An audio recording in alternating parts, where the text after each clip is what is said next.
বেক্সিমকো গ্রুপের মালিক সালমান এফ রহমান ও তার স্বার্থ সংশ্লিষ্ট ব্যক্তি প্রতিষ্ঠানের 250 কোটির সম্পদ জব্দ করা হয়েছে। বৃহস্পতিবার পুলিশের অপরাধ তদন্ত বিভাগের ফাইন্যান্সিয়াল ক্রাইম ইউনিটের পক্ষ থেকে এক সংবাদ বিজ্ঞপ্তিতে তথ্য জানানো হয়। এতে বলা হয়, Salman F Rahman Apollo apparels ও কাঁচপুর অ্যাপারেলস লিমিটেডের নামে 21টি এলসির মাধ্যমে দুবাইয়ে ছেলের প্রতিষ্ঠান আর গ্লোবালে $2,60,00,000 বেশি পাচার করেছেন। 2020 সাল থেকে 2024 সাল পর্যন্ত বিভিন্ন সময়ে এই অর্থ পাচার করা হয়। এ নিয়ে মানি লন্ডারিং মামলার তদন্ত চলছে।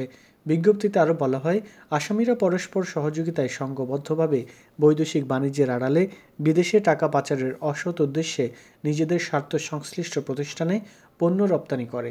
তাই আসামিদের নামে ঢাকা জেলার দোহার থানা এলাকায় থাকা প্রায় 2000 শতাংশ জমি এবং ভূমির উপর নির্মিত স্থাপনা গুলশানের দ্য এনভয় নামে বিল্ডিংয়ে তার ছেলে এই মামলার আসামি আহমেদ শাহরিয়ার রহমানের নামে 6189.54 বর্গফুটের একটি ফ্ল্যাট এবং গুলশান আবাসিক এলাকার 68/A নম্বর রাস্তার 31 নম্বর প্লটের উপর নির্মিত ট্রিপ্লেটস নামের 6তলা বিল্ডিংয়ের দ্বিতীয় ও তৃতীয় তলার 2713 বর্গফুটের আরও একটি ফ্ল্যাট আদালতের আদেশে ক্রয় করা হয়েছে, যার বর্তমান বাজার মূল্য 250 কোটি টাকা।